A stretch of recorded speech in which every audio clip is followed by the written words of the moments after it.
What if Naruto fell in love with Tsunade Part 1?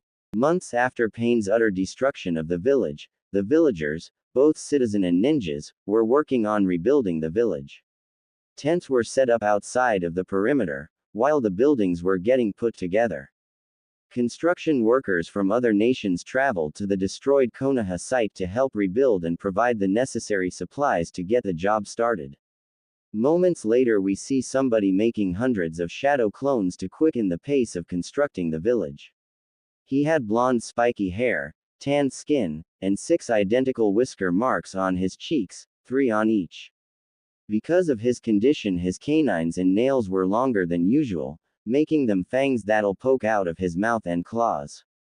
Also, the pupils in his ocean blue eyes were slitted, making it fox-like in appearance. He continued to wear his orange and black jumpsuit. When the villagers witnessed the mass creation of blonde shadow clones, they cheered for their hero, shouting things like, "Our blonde hero has finally arrived," and, "Hooray for the hero of Konoha."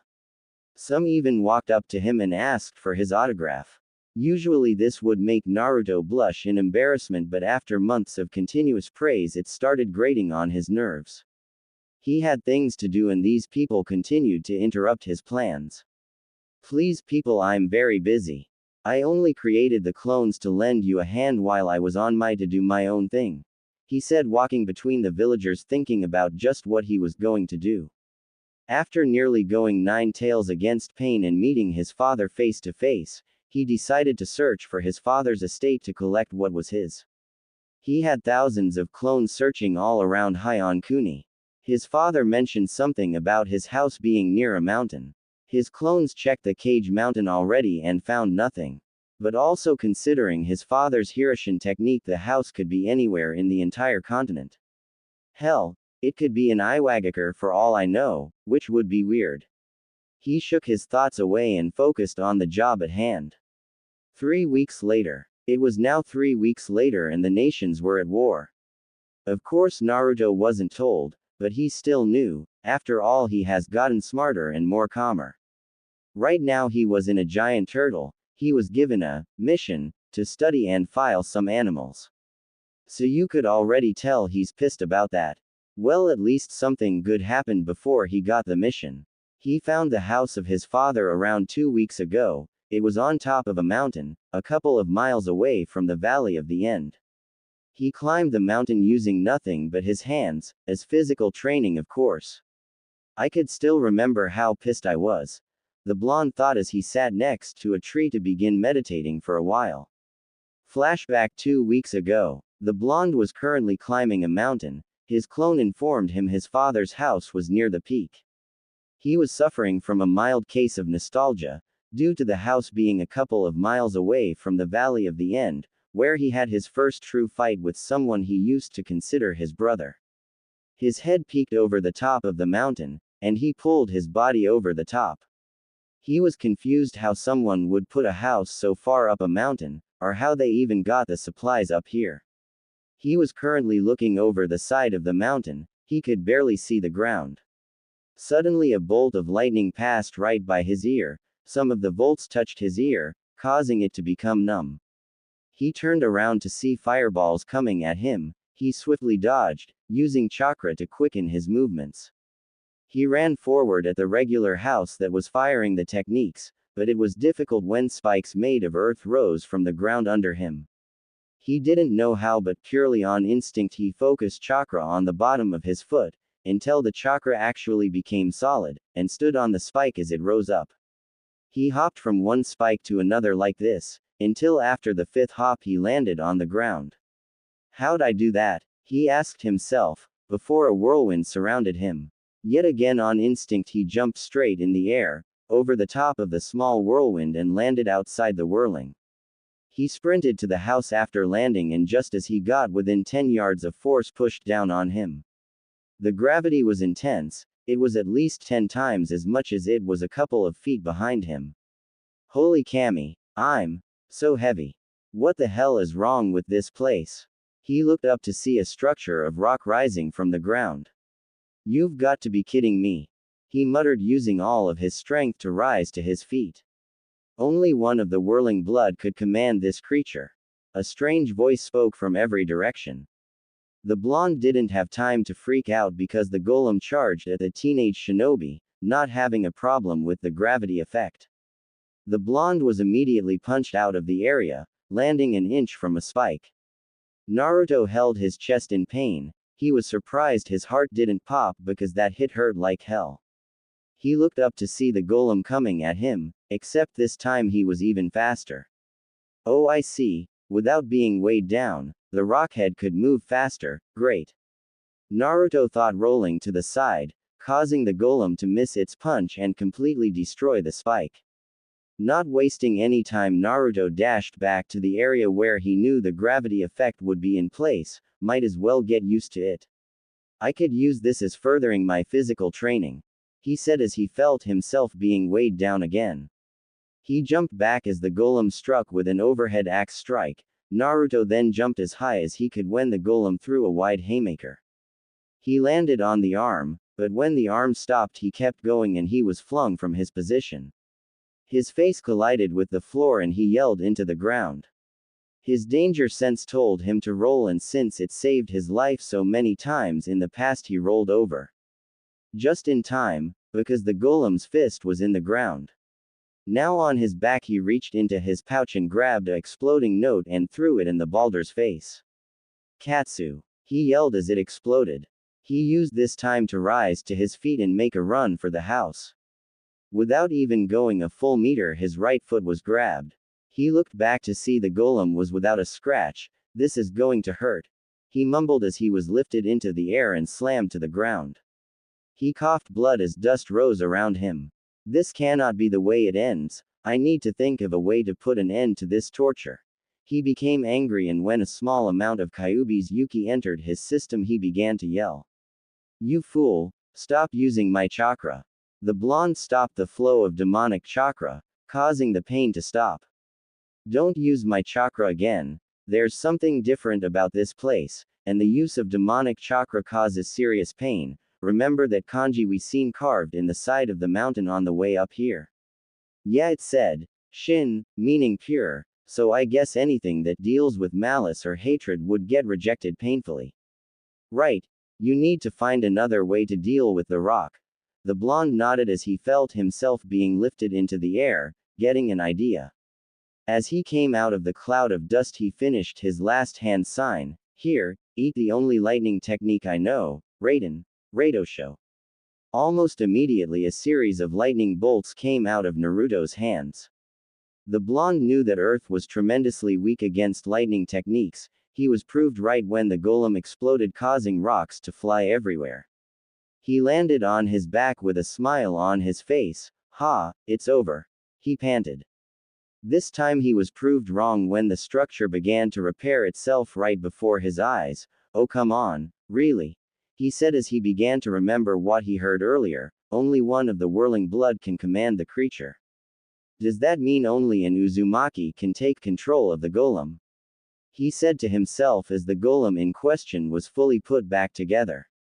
The walking boulder began walking toward the blonde genin. Stop! The blonde yelled, causing the golem to falter in its step. This angered the blonde. I command you to stop. This didn't do anything as the golem continued. I said be still. Naruto yelled. 1 because he was angry with the golem, and 2 because he was feeling pain worse than when pain stabbed him with all of those rods. This had the most effect as the golem stopped. Now go back to wherever you came from. The golem nodded and began breaking, the ground absorbing it. After the last rock was absorbed, Naruto dropped to his knees, the fight finally over. After a while Naruto rose back to his feet and begun walking towards the house. Well, at least you can move easier. Yeah, that's because I had to fight a fuck-dotting structure of rock. I guess you can do anything when you have to fight for your life, even if it's withstanding gravity 10 times the regular amount. After reaching within 5 yards of the house, a hologram of his mother and father appeared in front of him. He took a step back in shock and surprise. He was more surprised when the holograms vanished. Thinking it was a genjutsu, he pressed his fingers into the ram seal and muttered, Kai, sending a pulse of chakra in all directions. He watched shocked as places in the air became distorted and just inches around the house, telling him there was some kind of barrier around the house and also where the jutsus came from. After his revelation he stepped forward, bringing the holograms of his parents back. Hey son, I see you found the house and got past the golem. That's your Uzumaki blood at work there. I was a little nervous with the idea, but I can tell, you activated the lost bloodline of the Uzumaki. Wait, bloodline? What bloodline? I have a bloodline. Unfortunately, I have no idea what the bloodline is supposed to be. All I know is that there was another with it. Kushina stopped talking. Another Uzumaki with the bloodline, but who is it? I'm the only Uzumaki in the world, the last of my kind. Kyubi, did you find anything different about me yet? He asked his tenant. Nope. Nothing at all. Sorry, Kit. Well, look at you. You sure have grown. What are you, 13? Maybe you're 14 years old. I remember when you were just born, you were so small, you could fit in my hands. The hologram of the Yondaime said, holding out his hands. Naruto grew angry as the speech progressed. It seems that he was supposed to inherit his parents' place when he turned 13. He clenched his hands into fist, his nails digging into his skin and nearly drawing blood. So how does it feel being a genin? I see you're wearing the Konoha Hite 8 proudly. Minato finished his speech. At this point Naruto just walked forward, his nails drawing blood.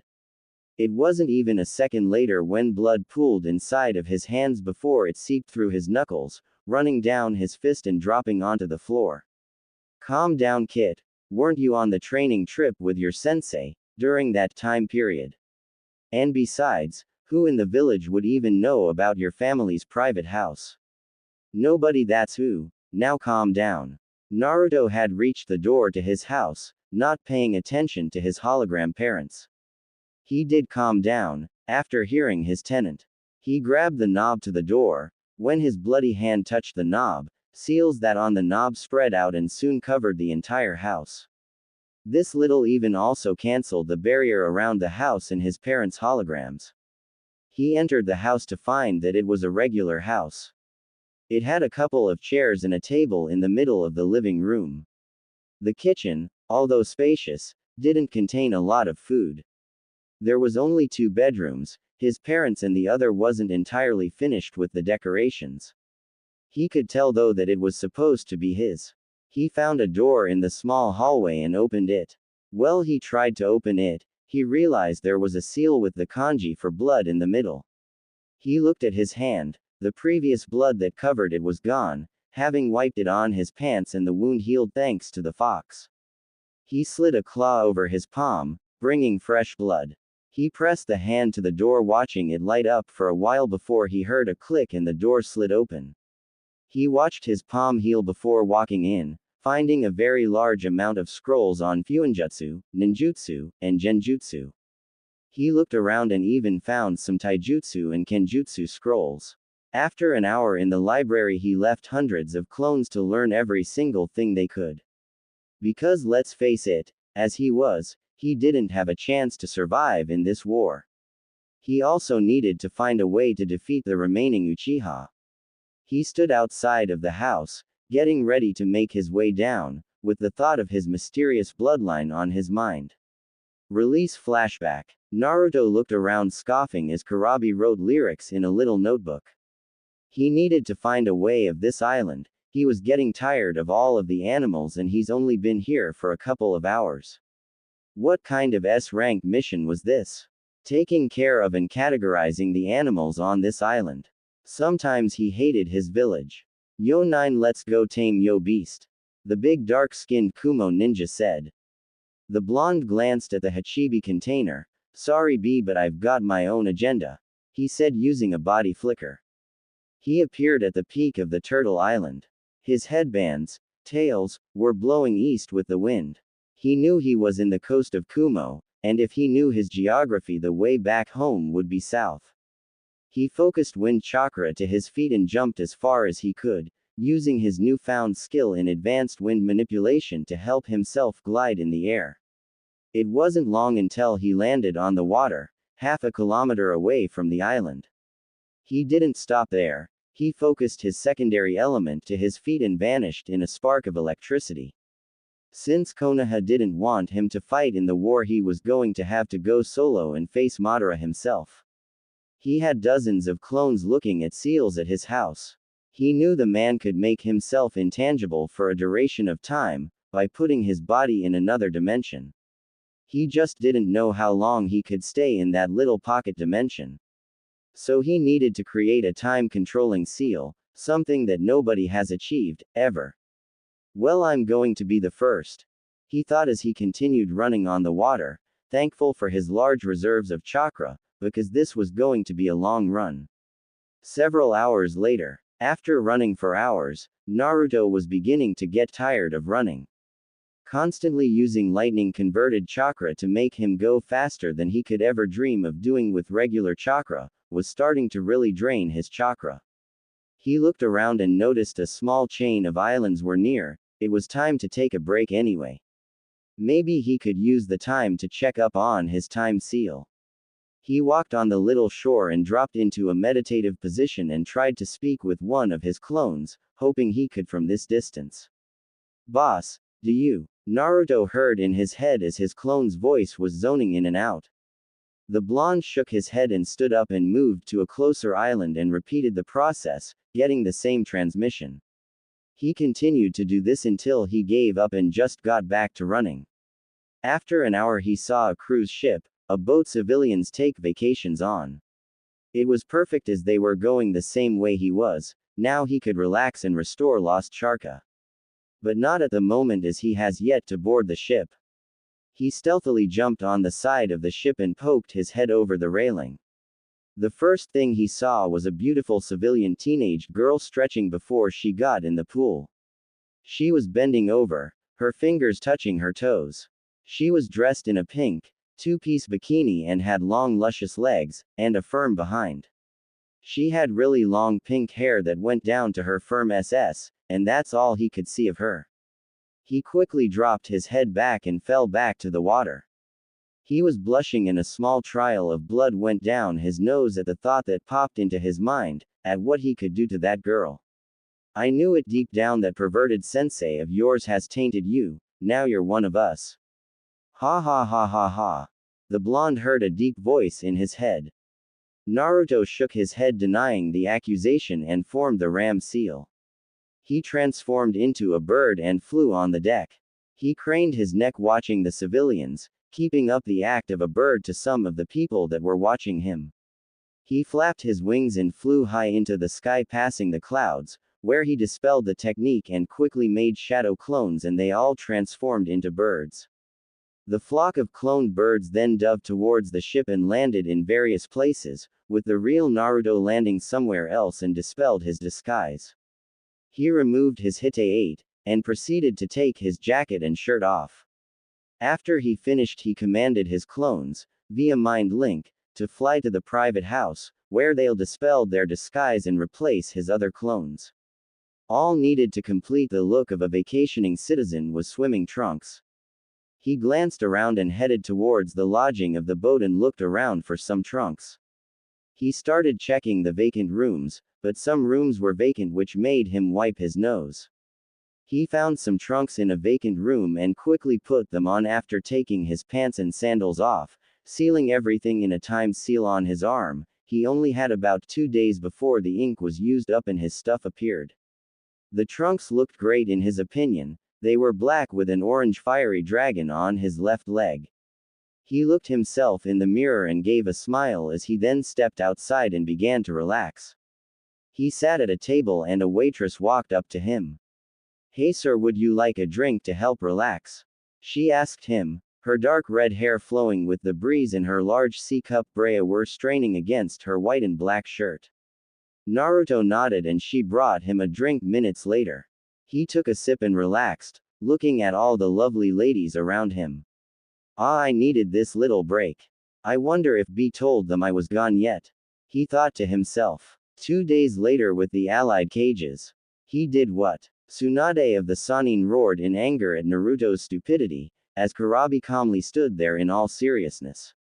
He was carrying Samahade, with the previous owner, Kisame, being dead and all. That's right, Hokage Dono. 9 just up and left. He doesn't even have his beast fully tamed yet. Without proper control he's going to be captured by Madara. The Ox Jinchuriki said. I don't doubt your accusation, Kurabi-san. We must find him before it's too late. Anbu, she yelled, and a 4-man squad of Anbu appeared in black cloaks. I want you to find and bring Uzumaki Naruto back here, where he will be given his punishment, she ordered, and Anbu nodded and vanished. The big braised Hokage turned back to her fellow cages but was stopped from speaking when Metagai entered the room with some news.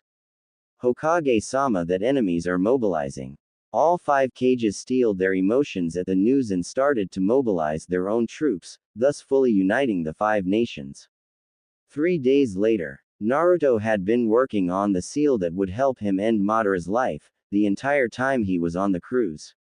In private, of course, which was hard with all the ladies wearing skimpy bikinis, and having water cling to their bodies, making him and others enjoy their assets even more. He even had fun the last day of the cruise, with the same chick whose SS was in his face when he first tried to sneak on the ship. Man, was she kinky. Hey kid, how many times do you think she bit into your neck? The fox said, causing Naruto to shiver in delight after being reminded about how kinky she was. A couple times, fur ball. What was her name again? Naruto asked, wearing a pair of black cargo shorts and a skin-tight rust orange shirt. The seal on his arm too expired and he retrieved his scrolls and ninja equipment. This new attire was better than the last one and he wouldn't be recognized as easily. Well, he would still be recognized because of his whisker marks, but there was no way to hide them without wearing something on his face. Her name? Let's see, I think it was Mocha. Man, did that babe have some fangs? I can't believe you forgot her name. Kyuubi roared in his head in disappointment. I don't own Rosario plus Vampire, no matter how much I want to. Naruto put his weapons pouch back on his hip and sat in the grass. He created a shadow clone that drew seals on his wrist for his shurikens. Hey, in my defense, it's not my fault. With all the bloodsucing she did, I'm surprised I didn't pass out. No, I'm glad I didn't pass out, he said, getting up after the clone finished and sealed his shurikens. Why are you glad you didn't pass out? A voice said behind the blonde. Oh, this one Kai. The blonde slowly turned around to see Madara and Sasuke standing meters away from him. What the fuck are you doing here, and how long have you been standing there? Naruto said, getting ready to put his new skills to the test, dispelling the clones at his house to gain more knowledge. Madara smirked behind his mask as he glanced at Sasuke. Sasuke here couldn't wait to fight you on the battlefield. So after hunting for a couple days, well, here we are. We just caught a fox. Madara said, chuckling at his joke. Really? The 2 teens thought, glancing at the older Uchiha. Listen, old man, just let me handle this. You just stay back and don't get in my way, or I'll kill you next. Sasuke said, hopping off the tree and landed on his feet meters away from Naruto. Finally we meet again, Dobi. I hope you're at full power right now, because I sure am, the demented teen said, putting a hand on his sword. Naruto stared at his former teammate and noticed something different about him. His eyes contained more focus than rage, and his stance showed his confidence in his apparent victory. Oh, I was afraid of this, the blonde's inner kitsune said. Afraid of what? Naruto asked, unsealing a pair of elongated blades. They were black and only one side was sharpened while the other was jagged or serrated. He didn't know how to explain it. He held them in a reverse grip and got into a relaxed, but ready stance. Do you remember Uchiha Itachi? Kyuubi asked as memories of Itachi flashed through Naruto's mind. Flashback. Naruto opened the door to the hotel, only to come face to face with a pair of fully matured Sharingan eyes. It flashed again to show Itachi's body turning into a flock of crows and flying away. Once again it flashed to show one those same crows flying right into his mouth and him swallowing it. I've given you a large amount of my power, use it wisely. The blonde was left speechless, unable to give a reply to the retreating Uchiha.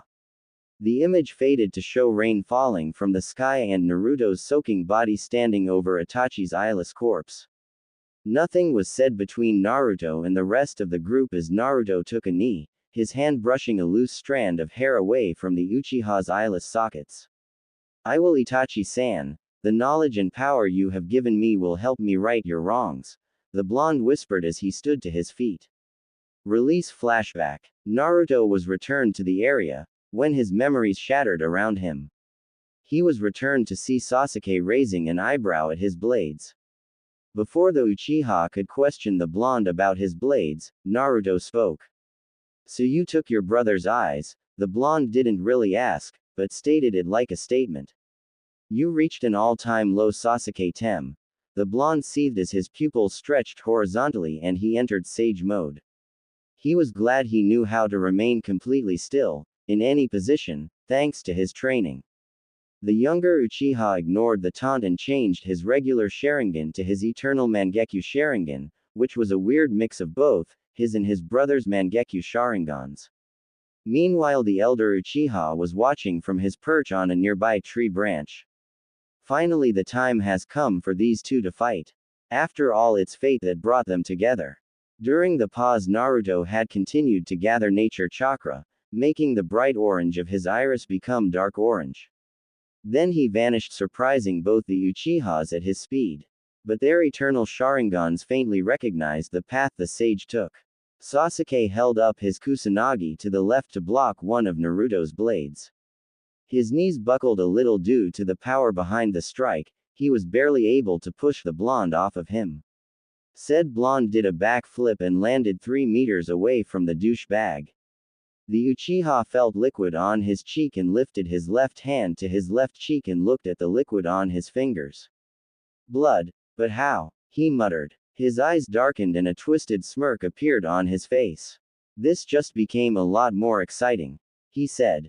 The blonde smirked at his former comrade, hearing what he said. He took a couple of hops back and furthered the length of the sharp wind on his blade. He flexed his fist as he did so, to further ready himself.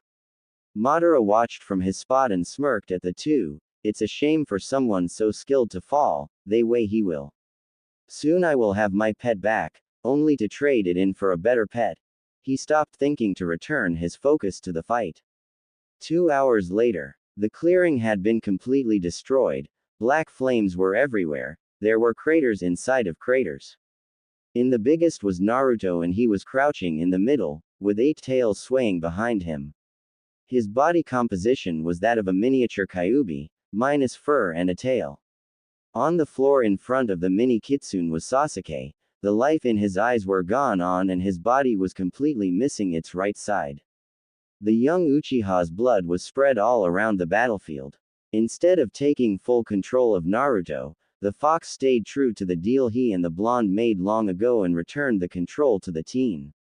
The physical makeup of the fox's body twisted and turned in different directions and minutes later it resembled that of a human. The 8 tails morphed and contorted and converged to form 2 tails. Seconds after that, the very dense Yuki removed itself from the blonde's body, causing the genin's clothes to be revealed. Or what was left of the attire. The shirt had been ruined by countless Chidori Senbons and various fire techniques. Madara stood half a kilometer away because of the destructiveness and longevity of the fight, had destroyed the area they were fighting in. I'm surprised young Naruto killed his best friend. Of course Sasuke had no intention of holding himself back, and had no doubt about wanting to kill his rival. But Naruto of all people, coming out on top, what kind of training did he put himself through since the 3 months ago? Madara began walking towards the epicenter of the destruction, watching the blonde carefully. The weight of killing his friend would soon cross his mind. Naruto looked down at the remains of his old friend.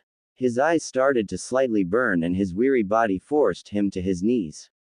He rubbed his eyes for a while and opened them, only to come face to face with Sasuke's own face. He had a small flashback to the time he and Sasuke had an intense fight at the Valley of the End. It's ironic, isn't it, Sasuke? This time it's me over you. I wish you wouldn't have forced my hand at this. He lifted his hand to Sasuke's eyes and closed his eyelids. Jabutsu Suru, Watashi no Yujin. Rest in peace, my friend. He said softly, as the pain in his eyes subsided before disappearing altogether. Naruto paid no attention to the chakra leaving his eyes, he turned to the last and true Uchiha on the face of the earth. Kyuubi also didn't pay any attention to his container's eyes. Listen, brat, you still have to get rid of the man's annoying ability. Make the seal, be careful, because he won't let you, the kitsune said. The blonde barely heard a word the fox said, but moved to do what he was planning to, which was to fortunately make the seal. The teen smirked and formed a cross seal with his fingers, Taju Kage Bunshin no Jutsu. He muttered and summoned 1,000 clones that with the Kyuubi's single-tailed cloak, charged at the Uchiha. The elder was smirked and begun to show the blonde just why he was feared. If he had just become intangible and rushed the original, it wouldn't have ruined his fun. The original Naruto used his enhanced speed and hightailed it out of there. Seconds after he left, a large column of black flames shot up in the air. The memories of his clones made him work faster on his seal. Halfway through the seal, Madara appeared behind him and tried to take his head off. It would have happened if Naruto didn't sense the man at the exact moment he appeared. He began jumping backwards, still drawing the seal as fast and as best as he could. He was cursing himself for spilling sake on his previous dimension seal, a couple of hours ago when he was on the cruise. He would have made another one, but yeah, Mocha happened. Madara pursued his target and fired multiple fireballs and even a couple of air bullets at said target. The blonde dodged some of the techniques and used his tails to swat the Uchiha's body away, along with the rest of the techniques. The swat caused the man to bounce and skid along the ground. The blonde chuckled. These Uchiha did not know how to predict the movements of his chakra tails. He knew as soon as Madara recovered from the attack he was going to be pissed about it, just like Sasuke was, so he started gathering chakra in front of him. His ears twitched and he ducked, barely avoiding a bladed fan. He turned and kicked the man in his chest and rolled on the ground, thankful that he didn't mess up any of the ink for the seal. He resumed gathering the chakra and before he knew it he was finished charging up. He compressed the ball of chakra and ate it. Madara got back to his feet. He wasn't Naruto to retain his reflexes even after just fighting Sasuke. Play time is over, it's time to end this little game. Naruto roared his chakra beam at the Uchiha and watched in satisfaction when the man was vaporized. He kept it up for as long as he could, just to make sure. He only had the beam up for at least a minute. He stopped the beam and dropped to his knees, dropping his paper and ink brush on the floor, where the ink began to travel along the paper. He had finished the seal, but what he didn't know was that it wasn't how it was supposed to be. Panting, he looked up to see Madara standing in the same spot, without any damage to his body. He suddenly gasped when his twin-tailed Yuki cloak dematerialized and he was left without the power of the Kyuubi in Sage mode. He grabbed the paper, not looking at it, and charged towards the Uchiha, using lightning chakra to quicken his pace. Within a meter of the man, he heard two words he didn't think he would hear again, Shinra Tensei. He was immediately pushed back by an invisible force. Now it was his turn to skid along the dirt. Naruto crouched to his knees and grunted in pain. A broken left arm, a twisted right ankle, 4 cracked ribs on his right side and 3 broken ones on his left would do that to you. Not to mention the blood seeping into his right eye, from a jagged cut above his brow by a couple of rocks from when he was sliding on his face a moment ago. With his right eye shut he glared at the Uchiha, angry that he had such a technique when he thought only Nagato could do that because of his Rinnegan. He rose to his feet, using his left foot to support his weight. It was useless for the Kyuubi to heal his wounds, due to the amount he already used and his body couldn't take any more of it. He let a minimal amount of lightning chakra surge through his body, focusing on the injured spots to numb the pain just a bit. It still hurt like a bitch though. He slowly bent down to pick the paper back up, not caring that it was dirty because it was still going to help finish off this menace once and for all. Madara had been watching his target for the past minute, studying him. He knew that he was exhausted from Sasuke and still had the stamina to fight. After seeing the blonde get up, he had to give him some respect, and the only one he has given respect on this level was Hashirama Senju, the Shodai Hokage. Panting at the exertion his body was going through, Naruto slowly started to limp over to Madara. He had a plan. It was going to cause much pain to his body and he hoped it worked. The Uchiha watched the blonde start limping towards him. This kid's tolerance for pain is incredible, he thought, and his eyes widened when the brat disappeared. Naruto, using the power of lightning, rushed through the battlefield. He ran and thrust his arm towards the man and went right through him. Since he knew that was going to happen, he continued for a little over 5 minutes. He was extremely tired now, and knew that if he stopped he was going to drop, so he kept going with this thought in mind. He was surprised that the next time he tried to slap the seal on Madara, said man moved out the way instead of allowing the blonde to go through him. That's it, he could only keep up his intangible ability for 5 minutes before he has to recharge. Kyuubi, give me a little dose of chakra to surprise him and I could finally end this.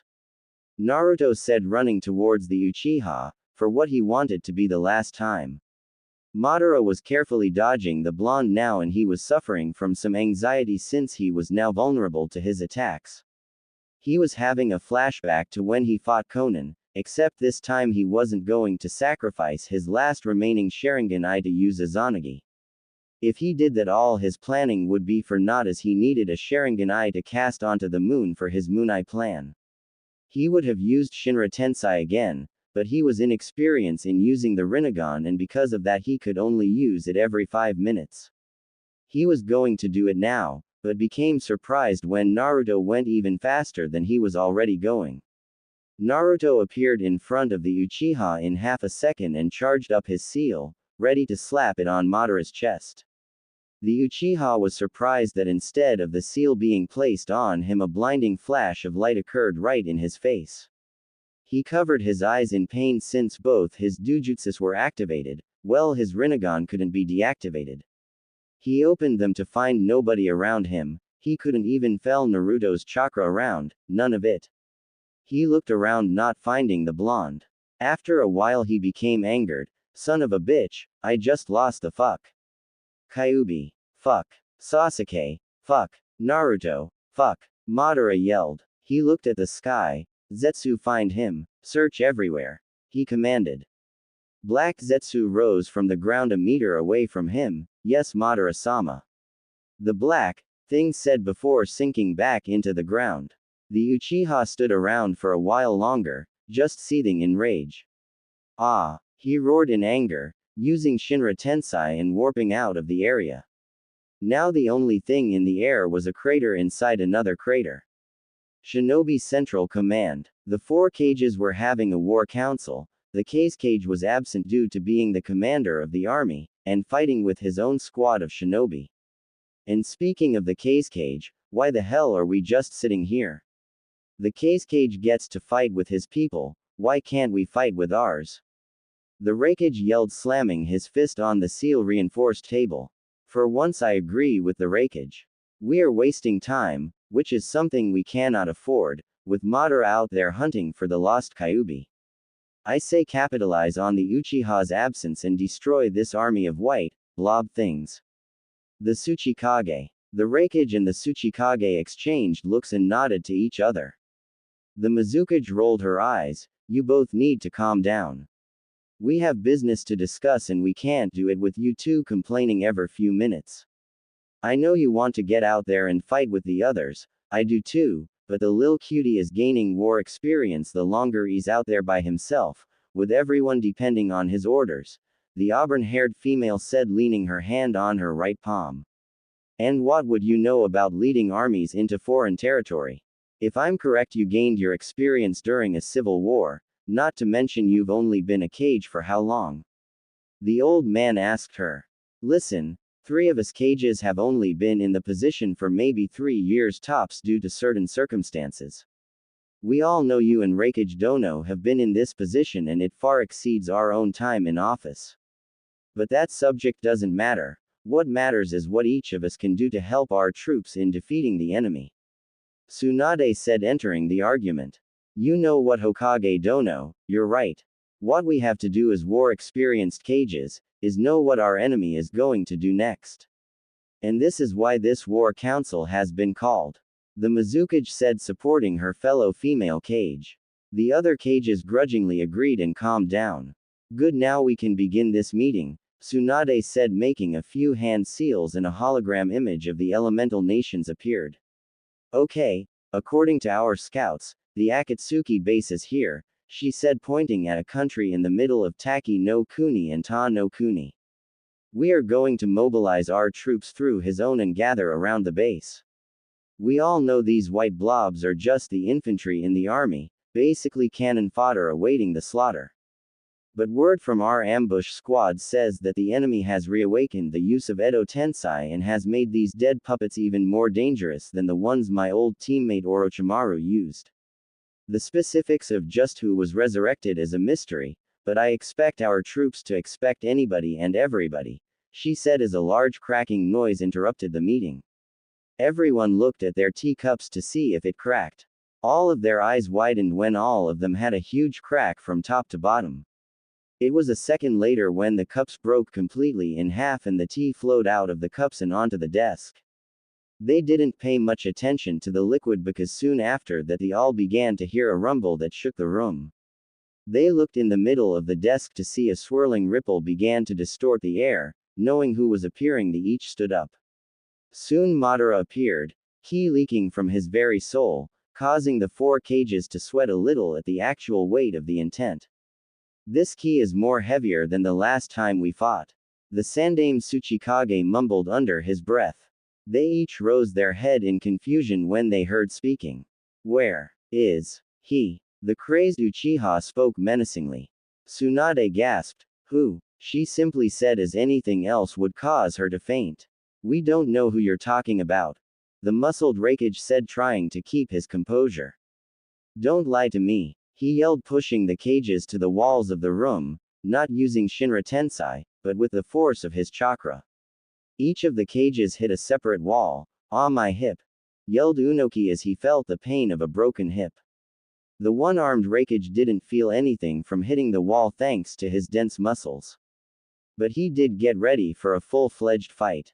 The Godaime Mizukage slid to the floor, the wall behind her melting from the excess chakra she was leaking from her body.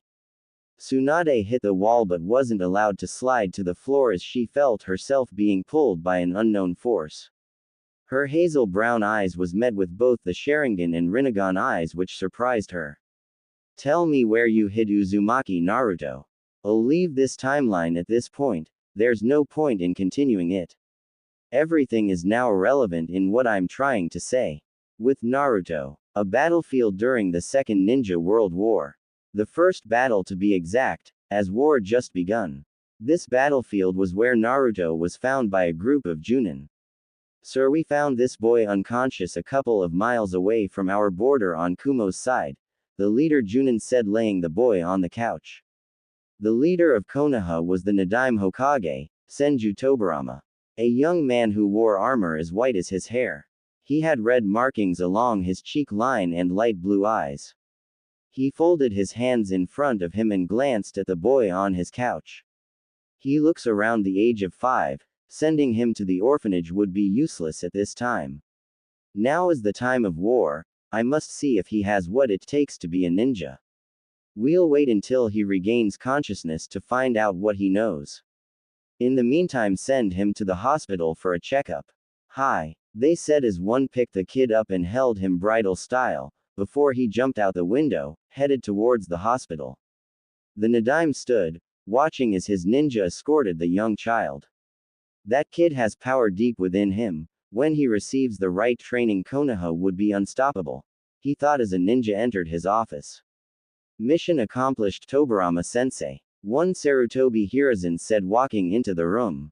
The man nodded. Ah yes, how difficult was it for you to destroy one of Iwa's stronghold? Hiruzen took a seat and leaned back a little. Well, one would think doing something like that would be difficult when one is alone. But it was much easier. Of course I was without the use of chakra for the duration of the mission. The mission was almost compromised when I witnessed a group of shinobi locate one of my traps. What happened after? They must have been retarded because they shrugged and continued patrolling, thinking the trap was one of theirs. They shared a short laugh and stood up. Great job, my student. So do I understand you're finally going to take up one of your own genin team soon? Sarutobi nodded. That's correct. I feel it's finally time to pass down my knowledge. Who knows, they might become stronger than me one day. Konoha Hospital 3 days later. Beep beep. Where am I? A young voice thought. Beep beep. What's that noise? It's annoying as hell. Beep beep. Wait. What happened to Madara? The machine started beeping faster. Beep beep beep. What's wrong with him? A voice was heard. I don't know, his heartbeat just went faster. A second voice said. Whose voices are these? Are they experimenting on me? Or are they finally taking the Kyuubi from me? Naruto thought. Well, don't just stand there, help me. Naruto's eyes snapped open, the bright light blinding him. Don't touch me. His voice was young, but he didn't notice because it was a little hoarse. He's awake. A female nurse stammered. She has short light blue hair and light purple eyes. She wore the standard nursing outfit. She was in her late 20s, her face was cute and her lips were tinged with blue. Her bust was a large D cup and her hips were fairly large, leading to a large rump. Her figure was that of an average kunoichi, and he could tell that nursing was just a part-time job, by the way she carried herself. But how? It was estimated that he was supposed to be out for at least another week. The second female nurse said. She was in her early 20s. She had brown hair with dark green eyes. She, too, wore the standard nursing outfit. This nurse was different, she wore no lipstick and her brown hair was rather long. Her bust was a small B cup, and her hips were small, however she still had a nice butt. She spent her life being a nurse, with no amount of ninja training. Naruto was confused. What do you mean, where am I? He asked. In the village hidden in the leaves. The Nadaime said, walking in the room. Naruto looked at the door to see the Nadaime Hokage. His eyes widened, his face pale, and he didn't pay attention to what the man said. Am I dead? He asked, gulping loudly. Confusion showed on the faces of Tobirama and the nurses. Wait, the fur ball. He closed his eyes. Fur ball, where are you? He yelled in his mind. With no response, his eyes snapped open. What's wrong, child? The blonde leveled a glare at the man. I am not a child. The brown-haired nurse grabbed a nearby hand mirror and showed Naruto his reflection. Holy foo, I'm a child. He yelled, just now noticing how small his entire body was. What the fuck happened to me? He whispered under his breath. He began to have a flashback to the last thing that happened. I remember now, I killed Sasuke. Was I unable to kill Madara with him? He then began to remember his friend. Sasuke, I'm sorry again for having to take your life. His eyes began to burn like the time after he killed Sasuke. The blonde began to furiously rub his eyes, causing the nurses to panic.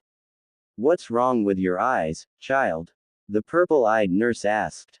They're burning, the blonde answered the question. The Senju moved closer to the boy. Show me your eyes. He spoke sternly. Naruto spent the next 2 minutes rubbing his eyes, before the pain started to lessen. He slowly began to open his eyes, causing the Hokage to reel back in shock. What's wrong? Naruto asked curiously. Your eyes. The sight of the surprised Hokage surprised the occupants in the room. My eyes. Naruto thought, terrified about what he might learn. He reached for the mirror on his lap and slowly rose it to eye level, keeping his eyes closed. After taking a deep breath, he opened his eyes. The first thing he saw in his new eyes was the ripple-like pattern effect around his pupil and a light purple iris and sclera. Aw, damn it, that explains why my eyes were hurting. I have the Rinnegan. He muttered. Naruto sat in a classroom, inside of the Academy for Ninjas in Training, a week after resting in the hospital. Of course he had been questioned by the Nadaime about where he had come from, but he feigned ignorance about his origin. Since, obviously, he had no clue about how he had even got here in the first place. And what's worse, he had to attend the academy, yet again. He didn't want to go to the academy again, but Tobarama had already spoke with the sensei about his enrollment, so it was out of his power. The blonde was obviously agitated. Back in his time, history was his absolute worst subject, more so than math. And now he's back in time, so you can obviously see his dilemma. I hate history, I hate history, I hate history, he continued to say in his mind before a dim light bulb went off in his head. Wait a minute, I am history. He thought as tears came to his eyes. He fought back a sniff as the sensei walked in and began writing on the board. The blonde had met with the sensei a couple days ago, when the man had visited him in the hospital when the Hokage had first spoke to him. Of course, nothing was said about his bloodline, as absolutely none of them had an idea about where it came from, excluding Naruto, who had an inkling about where it came from. Said sensei was a man, a Junin, judging by his Junin-style flak jacket. He was in his early 20s, he had black hair and a serious look on his face that wasn't worn when he met with Naruto. My name is Uchu Ryoko. As you know, we are at war with two of the 5 great nations, consisting of both Iwagakure and Kumogakure and a couple of small insignificant villages. We have our newest ally Tsunade to help us, but the tide in this war could easily be shifted when Mizugakure gets forced into the conflict. Whatever side they join would have the upper hand in this war. But fear not, for we are in the village of Konoha, and if we survived the last war we can definitely survive this one, he said, his face softening up as he pumped his fist in the air. The students responded in kind and pumped their own little fists. Even Naruto pumped his fist, his national pride not wavering with the time travel. Now let's begin with introductions, starting with you. Ryoko said, pointing at Naruto. You didn't tell me your name when we met in the hospital, but now, he said, smirking, introduce yourself. The blonde stood to his feet. Hello fellow classmates, my name is Uzumaki Naruto. I don't know where I came from, but I do know that I was found about 15 miles outside of Hinokuni. I don't know who my parents are, but all they left me is my name. He said, telling them half of the truth, since until recently all he had from his parents was his name. The teacher held his hand up, stopping the blonde from continuing. That's enough, child, all I wanted was your name. He said, studying him as if he had heard that name from somewhere. It was at the tip of his tongue, but he couldn't remember. He dropped the issue and focused on the class as a whole. Now, as this is a new batch of students, I would like each of you to stand and tell me your name, he said, pointing to the first student. Naruto began sitting down. He looked around the room, before he noticed a blonde girl staring at him. She looked oddly familiar as his blue eyes bore into recognizable hazel eyes. He turned his head and looked out the window. Listening to the students begin to tell their names caused his mind to drift. When that happened, he began to think about his possession of the Rinnegan and the disappearance of the Kyuubi. He remembered reading his mother's journal. It said that this ancient bloodline only came to the most unique of the Uzumaki clan. But Nagato had it. Did that mean that he was an Uzumaki? And what exactly happened to the Kyuubi? Naruto thought as his ears picked up the calling of another student. My name is Senju Tsunade. She simply said as she sat back down. Naruto focused on the class, and there she was, the same girl that he had shared a short staring contest with. Now that he got a second look, he could completely recognize her. She was a young, really young version of Tsunade.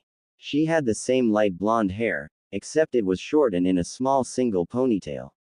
She was wearing a gray shirt that didn't contain any assets, unlike the one she wears when she gets older, that contains just about the biggest pair of marshmallows known to man. Her hazel eyes were filled with both the love of living with her parents and her grand uncle, who was the Nadime, and confusion about the blonde across the room. Her pants were dark green and she wore basic ninja sandals. When he began to feel amazed by her young looks, he shook his head and forced himself not to slap himself. Of course she was young, she was only 5 years old. She really did look like a complete contrast of the Tsunade he knew and loved. But now presented with the opportunity to witness the growth of Tsunade was making him not regret coming back in time. He shook his head again. Stop thinking about your surrogate mother like that, he said in his mind. But this opportunity is the best that ever happened. Maybe now she could become more than a mother. He thought again as his inner pervert began fighting his outer righteousness. He stopped his inner battle when he heard Jiraiya introduce himself. He looked the same, kind of. The only difference was the red marks on his cheeks were non-existent. He also doubted the kid was a lecher like his older self. Arrow Sennin, Naruto thought, keeping tears from falling from his eyes as he looked at his sensei. And then it was Orochimaru. Either Naruto's mind was playing tricks on him or did Orochimaru actually look kind in appearance. And the polite way he introduced himself was way too sophisticated. The blonde scowled, thinking it was a trick as Orochimaru could never be nice. The scowl left his face only for it to be replaced with a temporary surprised visage at seeing the legendary Sannin so young and weak, at the moment. This just added to the proof that he somehow traveled back in time. It wasn't Madara's doing as he didn't specialize in time but dimensions. Wait, does his time-space ninjutsu count? Naruto thought offhandedly. Alright class, that's enough for today. I expect you here tomorrow for a much longer day, when I will begin your training, he said, seeing some of his students groan in displeasure. Now, none of that. This war demands more ninjas to fight our adversaries, and that's where I come in. I'm here to whip you children into battle-ready ninjas, he said, dismissing the class, his students looking forward to enjoying their last peaceful day. Naruto walked out of the class with a thoughtful look on his face. His inner furball hadn't said a single thing or even made a single noise since he came to this time. Hey furball, are you in there? The blonde yelled in his mind. No answer, just like the other times. Maybe he needed to go into his mindscape and confront the giant manifestation of chakra. But now wasn't the time to worry about the fox. Now was the time to find a place of residence, since he couldn't stay in the hospital forever, no matter how nice the nurses were. He headed to the only place where said residence was going to be given to him at his age. Naruto appeared at the Hokage Tower, realizing that with the memory, his skills also remained. The blonde was beyond ecstatic. He didn't have to worry about staying in the academy, if he already had the same skills that prevented him from losing the fight against Sasuke and lasting as long as he did against Madara. That made him think about the past as he walked into the building. No, not the past, the future, but also his past, or future. Naruto shook his head of the confusing thoughts and walked into the office with a beastly grin. Hey old man. Tobirama looked at Naruto with a shocked look on his face. The other occupant in the room chuckled at the greeting. It seems he's more exuberant than you led on, Tobirama-sensei. The young sage looked at the other occupant to see a far younger version of the grandfather figure in his past life. Gigi, he thought, keeping the grin on his face and preventing tears from falling to the floor. Naruto-kun, what have I told you about calling me that? I'm not even old. Tobirama said, resting his chin on one of his hands.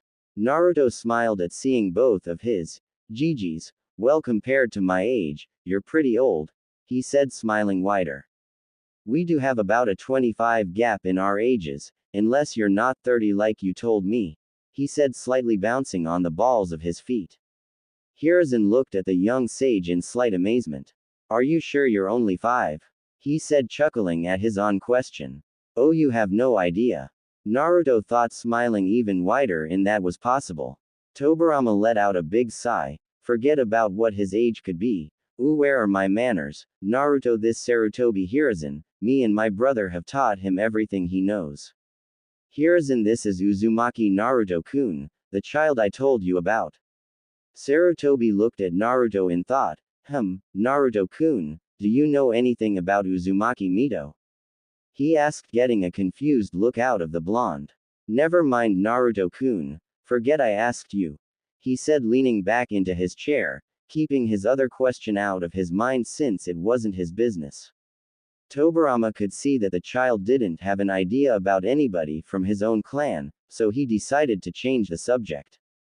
So Naruto-kun, what are you doing here?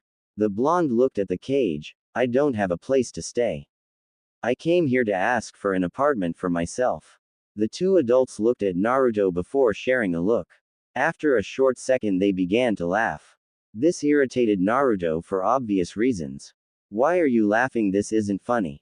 He yelled with his Rinnegan blazing to life, radiating in anger, and a weird and dangerous silvery aura surrounded Naruto.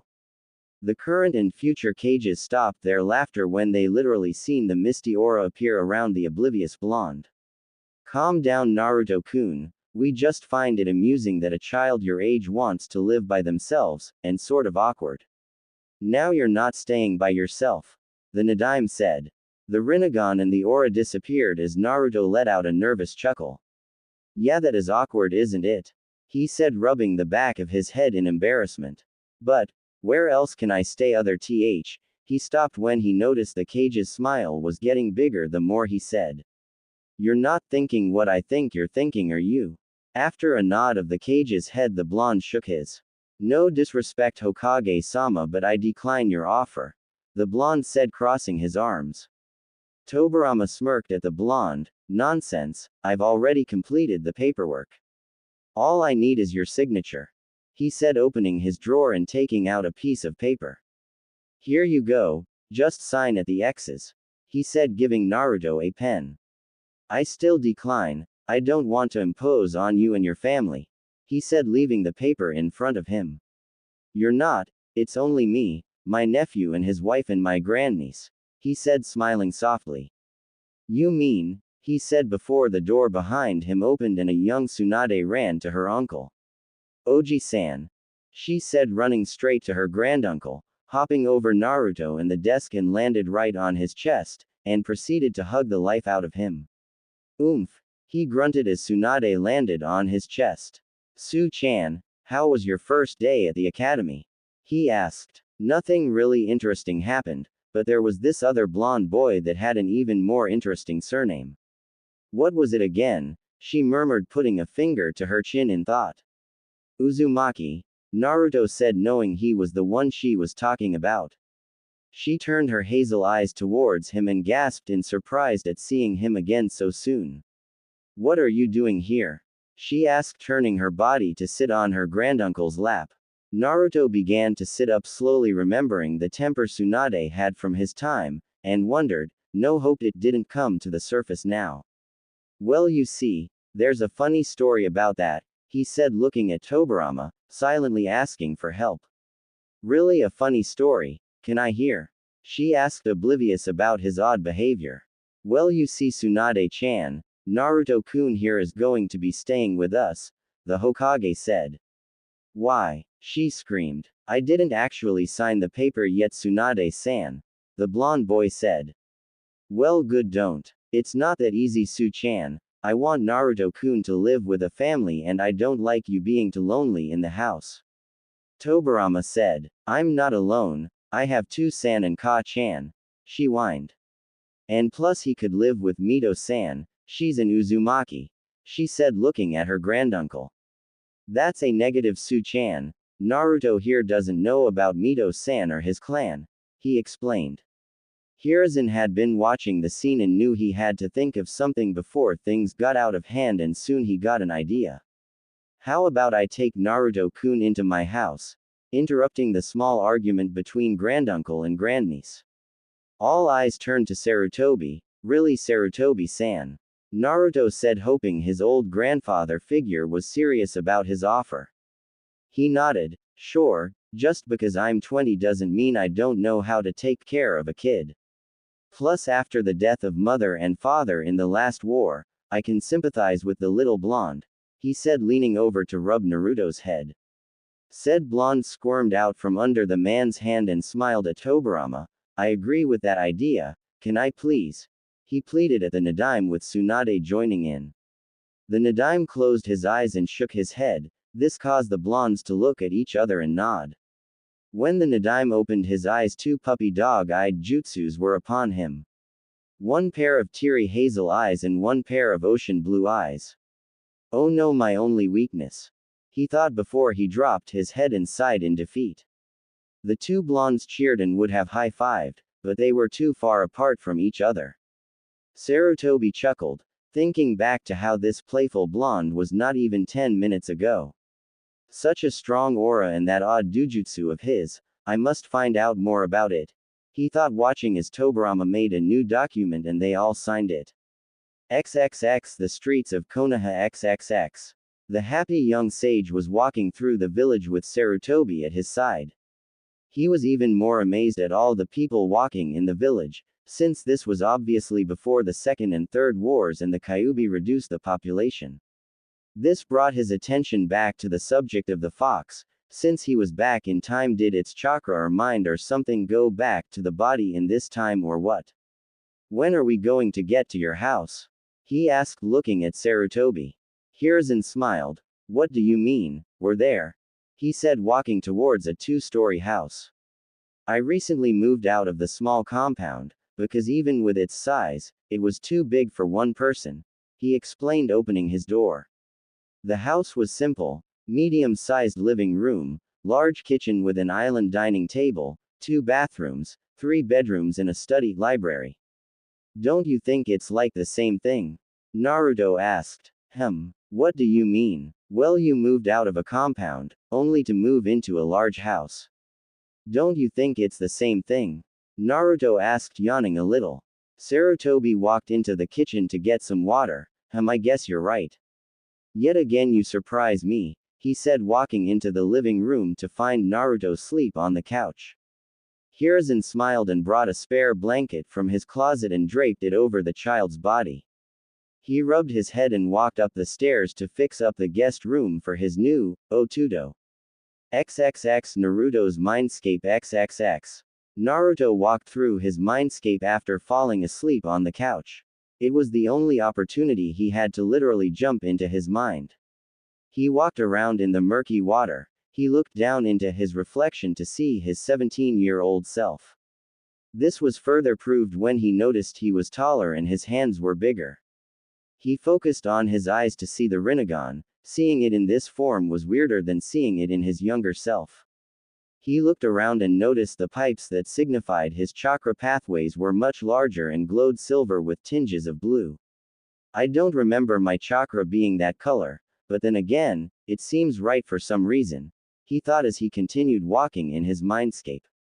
The more he walked, the more perplexed he became. By this time he could hear the fox either calling him toward the caged room or its snoring. But now it was silent, and that put him on edge. He walked into the room to see the cage, but there was nothing behind it. He squinted his eyes at the cage and he could barely make out the outline of the fox's body. After having it in his sights, it became fully visible. It looked asleep, but he could tell something else was wrong with it. He took a step and was shocked to feel a small earthquake. He was even more shocked to see the figure of the fox breaking down, collapsing onto the floor. Soon all that remained was darkness, the remains of the fox fully disintegrated, and Naruto, who was completely speechless. Sochi, is that you?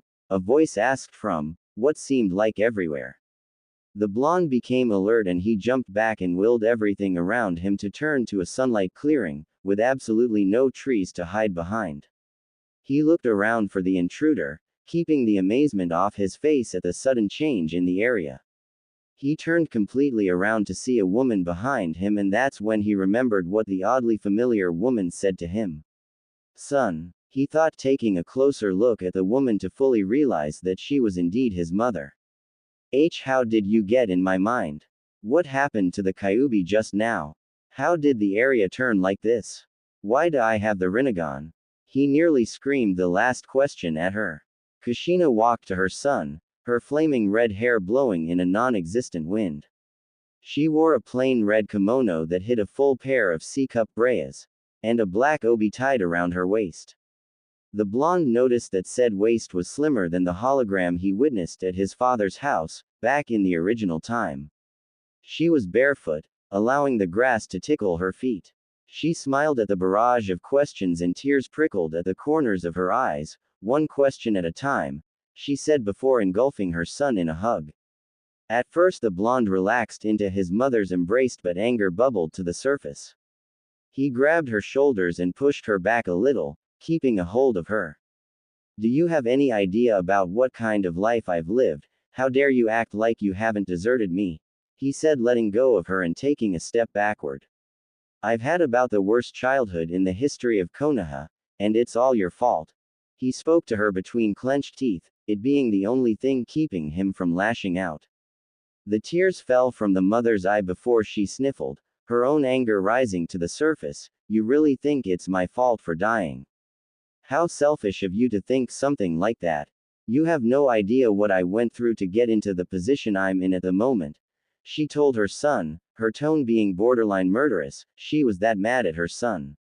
You really think I wanted to leave a baby, my infant son, alone in a village, that I knew was going to hate you? With you being the host of the demon that just killed most of their loved ones, it's guaranteed that they'll resent you. She scowled at him. This angered Naruto more than it should have, and he activated his Rinnegan in anger. Kushina smirked at seeing the Uzumaki bloodline in her son, the smirk being more prideful. It seems I touched a nerve somehow. Well, let's see if you know how to use those legendary eyes, she said, getting into a stance. My thoughts exactly, Naruto said, running straight at his mother.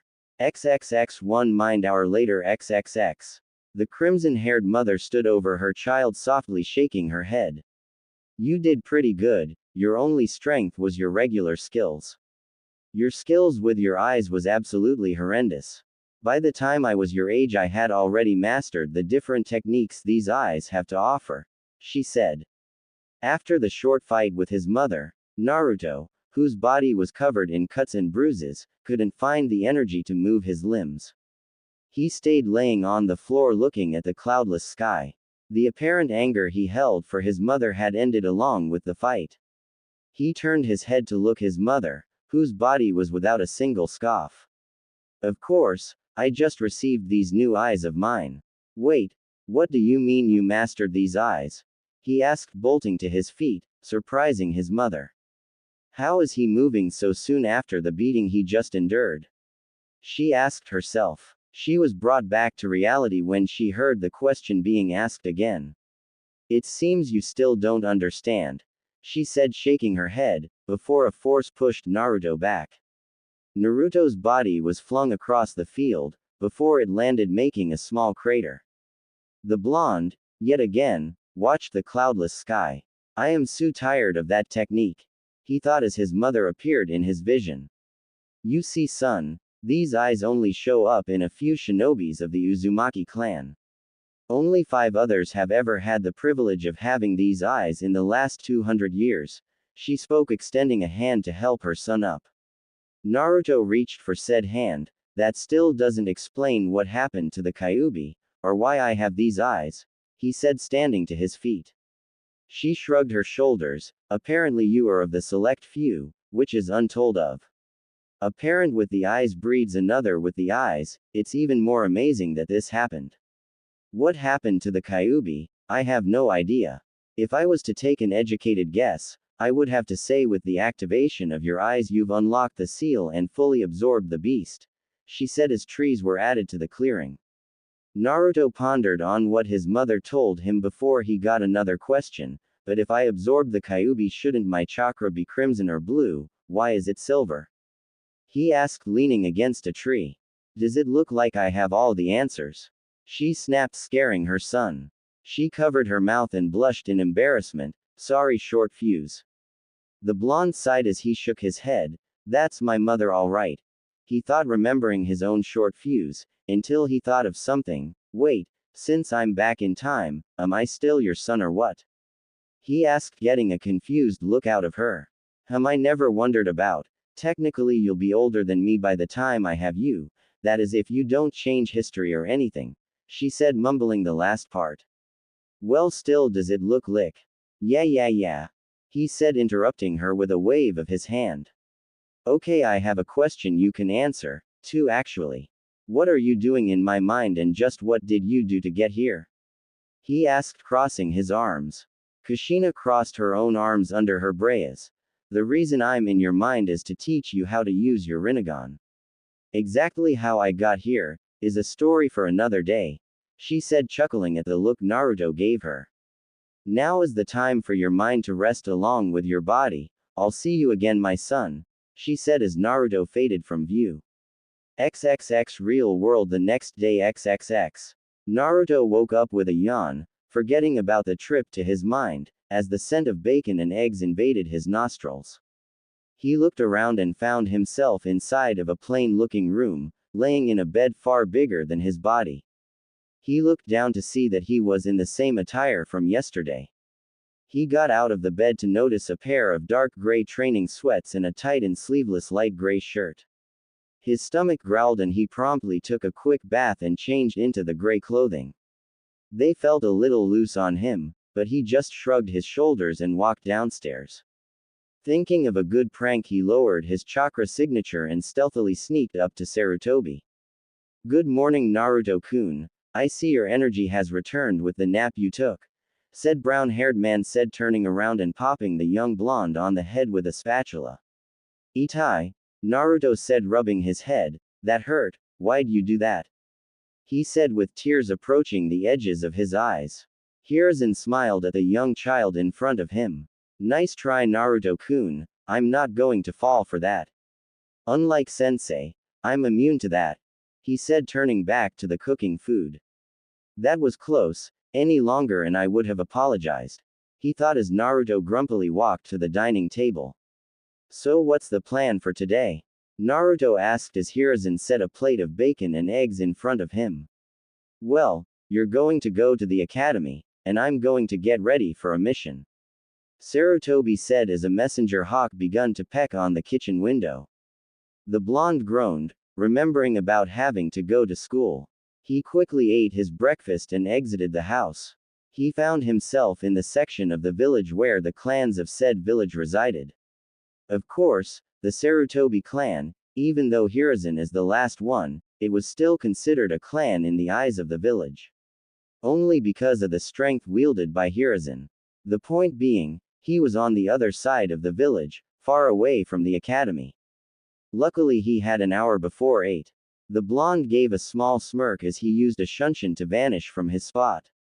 Unknowingly someone had watched the blonde's little exit. One Hiruzen had been watching his surrogate little brother through the window and was a little surprised to see said blonde vanish with AC rank supplementary technique. A child shouldn't be able to do that technique, let alone even mold chakra. Who exactly are you, Uzumaki Naruto?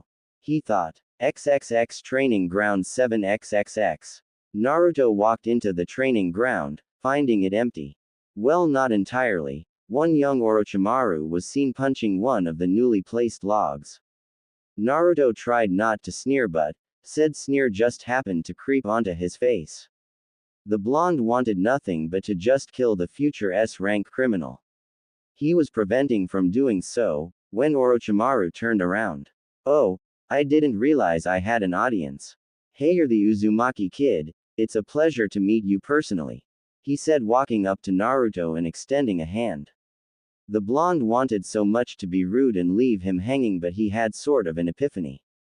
Maybe he could prevent Orochimaru from ever becoming evil, and he'll become an ally in the future. He smiled and extended his own hand, shaking the hand of what he wanted to be a sure comrade. And you're, Orochimaru, it too is a pleasure to meet one such as yourself, the blonde spoke to the pale child. Though Orochimaru was dressed in a noble-looking kimono, he was outside in the dirt, training to get stronger. At the moment Orochimaru didn't resemble anything dealing with nobility. So are you here to watch me train, or are you up for a little sparring match, to test skills, of course? He spoke, taking a few steps back. That is if you have the skills, he added, bouncing on the balls of his feet and relaxed into a ready stance. The blonde smirked. Cocky little brat, he thought as he began studying the young fighter in front of him. Based from what he knew about the adult version, Orochimaru was very slippery like any other snake would be. But this Orochimaru was different. The adult was always anticipating the moves of his opponent and was a master strategist, on the level of any Nara. This version wasn't any different, was he? After a minute, the blonde finally slid into a stiff stance, not ready to reveal any of his skills at the moment. Come hither. Motion later, and Orochimaru charged at the blonde. Naruto waited until the last moment to relax his stance and shuffled to the right, narrowly dodging a punch. Apparently he didn't move far enough as Orochimaru dropped and swept him under his feet. Naruto acted fast and shot a hand to the ground and reinforced it with chakra before using it to push off the ground. He vaulted himself a few feet back and landed on his feet. As he landed, Orochimaru was already on him, sending punches and kicks that were all blocked or dodged. I think I spoke too soon. My taijutsu isn't as good as I thought it would be, must be because of the small body. He thought, catching a kick and picking Orochimaru up and throwing him across the field. 5 minutes have passed in the fight and Naruto could tell that Orochimaru was just getting started. With a few hand seals, 3 copies of Orochimaru appear. Let's see if you can handle this. He spoke as the 3 copied children charged. Naruto smirked, letting his Rinnegan flash into existence only for a second. He himself charged, but instead of going for the one in the middle, he veered to the left and sent a punch that knocked the unsuspecting Orochimaru to the ground, the other 2 clones disappearing from existence. My Rinnegan was able to determine which ones were the fakes and which one was real in such a short amount of time. I love this thing, he thought, staring at the boy on the ground. Other than a small amount of blood leaking from his lip, nothing else was visibly wrong with him. Sorry about that, I got a little carried away, Naruto said, extending a hand. Orochimaru shook his head. No apology needed, this just showed me that I need to work on my taijutsu more, he said, allowing Naruto to help him up. And plus I just need to learn to dodge your wicked left hook, he said as they shared a laugh. Well, I must be on my way. I don't want to show up at the academy looking like this, he said, trying and failing to brush the dirt from his kimono. I see you later, Naruto, he said, running back to the village. Naruto sighed, looking down at his own gear. It wasn't as dirty as he thought it would be, maybe because he never hit the floor like Orochimaru did. He was a little sweaty though, but that was nothing. XXX 10 minutes later XXX. The blonde had been walking around for about 10 minutes before he found himself at a spot he spent a lot of time at. Except there was one important thing missing. Where the fuck is the Ichiraku ramen stand? He screamed in his head. Surely I believed Tsuki and Sarutobi were the same age, he thought as he witnessed a short boy walking with his father. Said father was walking the boy to civilian school, and Naruto's ears heard the words, "Are you ready for school, Tsuki-kun?" And a response, "Hi-to-san."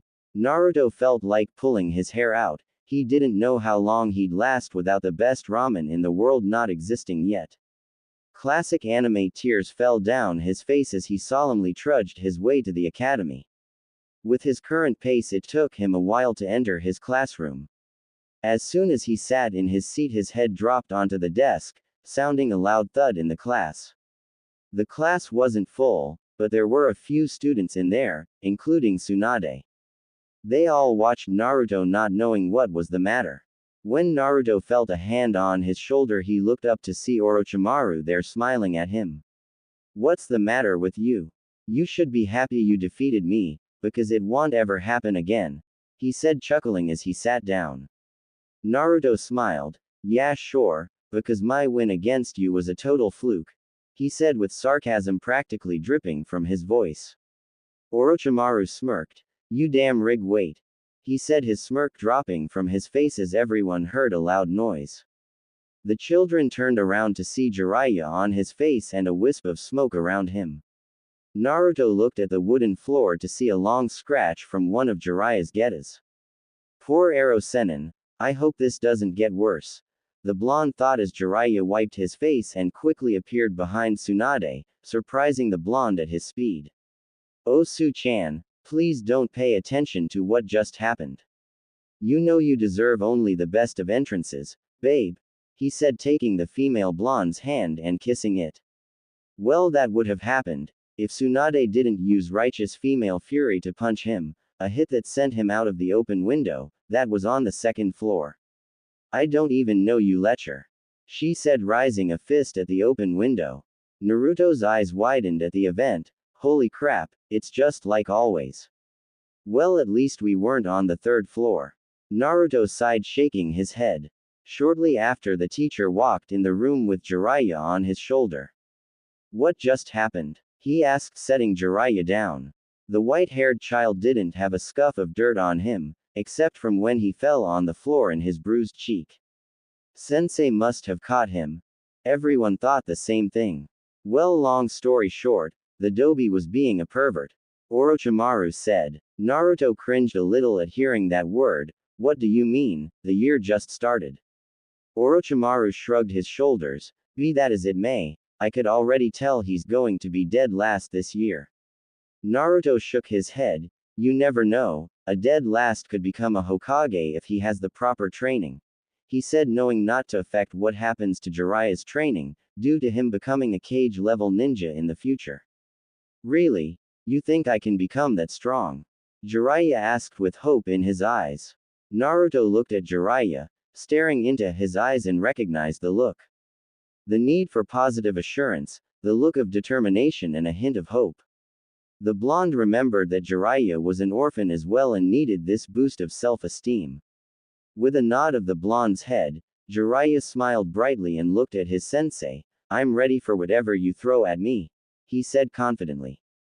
Ryoko's eyes went from Jiraiya to Naruto's. To think, he had that kind of ability, to bring anybody's self-confidence to the surface.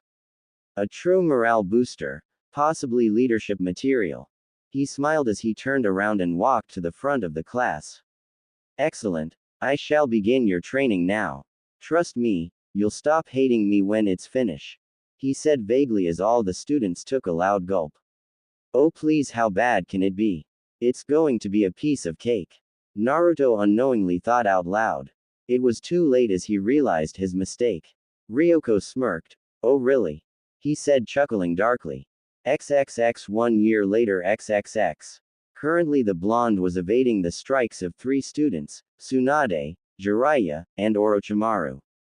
Each of the students were wearing dark gray training pants. Naruto was wearing a very dark orange shirt, Tsunade was wearing a dark green blouse, Jiraiya was wearing a dark red shirt, and Orochimaru was wearing dark blue shirt. Of course the colors had a purpose as Naruto dodged another strike and kicked Jiraiya in the stomach. Red! Ryoko yelled. The male blonde released a small sigh of release as he charged at Jiraiya, along with the rest of the participants. Tsunade was the first to approach Jiraiya, sending a punch his way. In desperation for his life, Jiraiya quickly formed a seal before the fist connected with his face. A wooden log replaced the white-haired child. A large dent with multiple cracks appeared on the dense log from Tsunade's punch. Jiraiya appeared in the air behind Orochimaru, kicking at his head. Said child used his snake-like ability and ducked his head under the approaching leg and twisted his body around and grabbed the other foot and slammed Jiraiya to the floor. Sadly for Orochimaru, the body vanished into another log. He couldn't react in time to dodge the next punch. Fortunately he was protected by Naruto, who caught the punch that would have connected with Orochimaru's head. Amazing job protecting your teammate.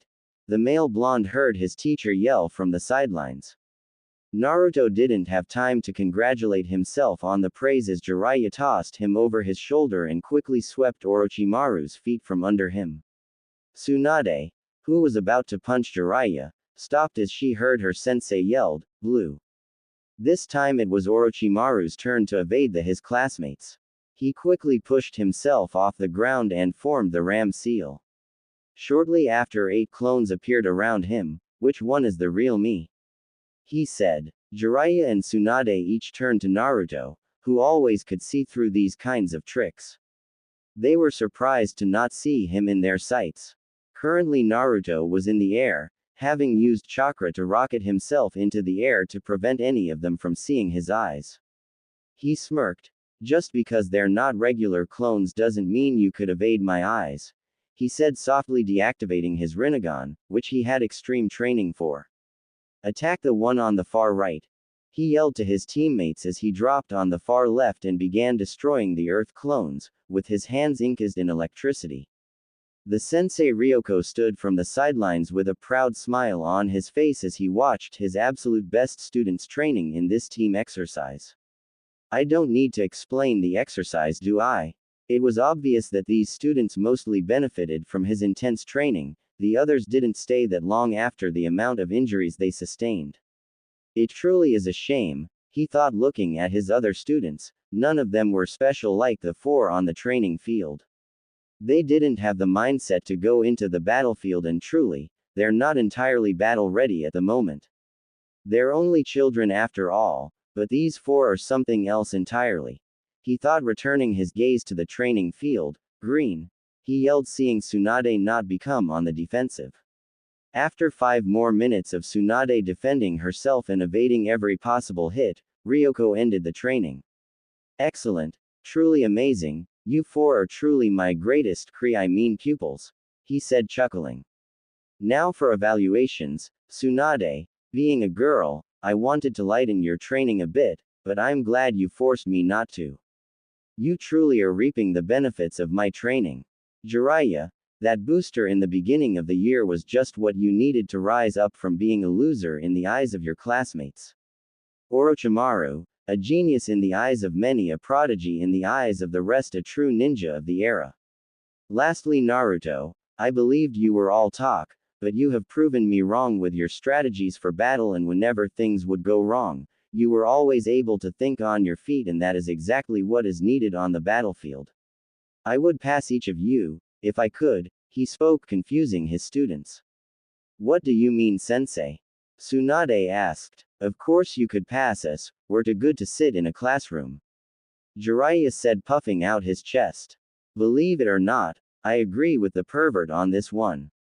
Orochimaru said. Hey, I'm not just a pervert, Jiraiya said. Jiraiya-dan, Naruto tried to say, but it was too late as he, Tsunade, and Orochimaru covered their ears and closed their eyes. I'm a super pervert, Jiraiya yelled with huge fireworks erupting out of nowhere.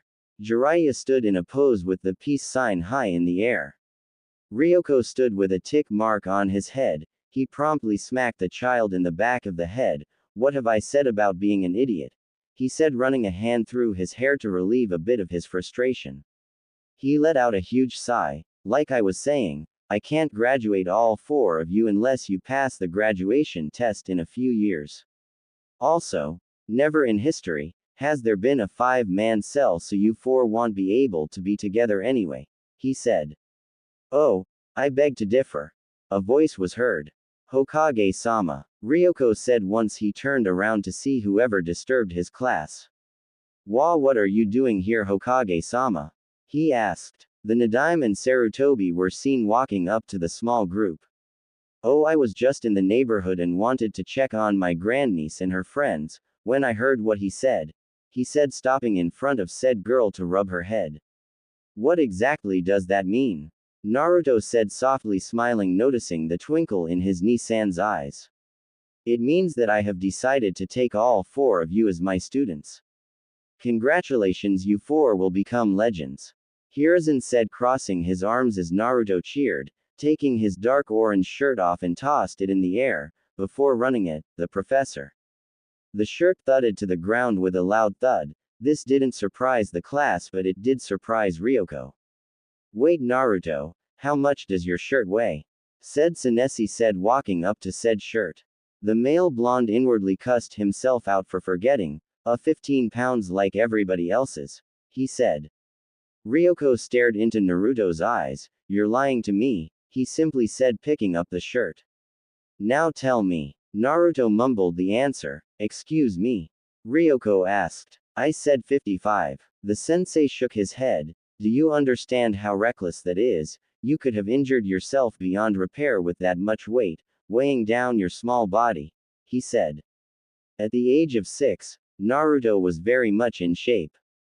His body was very lean and muscular, with a little fat, from the large amounts of food he eats to keep his energy. He kept the perfect balance between muscle and fat. Sensei, he's not the only one. Jiraiya said. I myself have 35 pounds. He said, taking off his own shirt and tossing it behind him. A thud was sounded, like Naruto's. I as well, sensei, Orochimaru said, taking off his own shirt. Everybody stared at Tsunade. What? I only had 25. I'm not crazy like they are. She said, crossing her arms. And I'm not taking my blouse off. She added, glaring at Jiraiya. It's not like you have anything to hide, flat chest. He said, crossing his own arms. Tsunade growled. What do you expect? I'm 6. She said. And I'm going to kill you. Tsunade screamed, ready to use some female fury before Tobirama stopped her. Would y'all calm down, acting like a bunch of kids? Ryoko said, crossing his arms. We are kids. The 4 children said to their sensei. Oh yeah, I keep forgetting. Because 6-year-olds aren't supposed to be nearing Chunin level. He said with pride etched into his voice, since he did a major part in that. Well, we are a great pair of children. Naruto said offhandedly. Oh no, you Naruto-kun, you're different. I could sense there was something odd about you, apart from the other 3. Ryoko said, taking a small step towards the blonde male. What do you mean? I couldn't possibly be any different. Naruto said, hiding behind Hiruzen. Now that he's said it, Naruto-kun, I do believe I noticed something about you in the past year. You meditate for hours only to fall asleep after. You trained yourself continuously before and after school, like you were trying to regain something you lost. He said, scooting Naruto in front of him. I was going to, but I would like to see Ryoko-san test your skills. The blonde glared at Sarutobi before he turned his gaze to Ryoko. Can this at least wait until tomorrow, when I regain my energy? Yeah, come on, sensei. At least give Naruto-kun time to prepare for the fight. Tsunade said. And just because he's different doesn't give you any reason to try and fight him. Jiraiya said with anger in his voice. It is illogical to fight a child. You're a Junin for crying out loud and he's only 6. Orochimaru said. If you fight him, you fight all of us. Jiraiya said, moving in front of Naruto, before being joined by the rest of them. Ryoko stopped. No, just look at your friend, he's ready for anything. He said as they looked at Naruto. The blonde had his head down, his bangs overshadowing his eyes. A smirk was on his face as he started grinning. You're right, Uchu-sensei, after all, deception is the most basic skill a shinobi must have. If you're really up to the task, how about I show you just how strong I am? He said, looking up his Rinnegan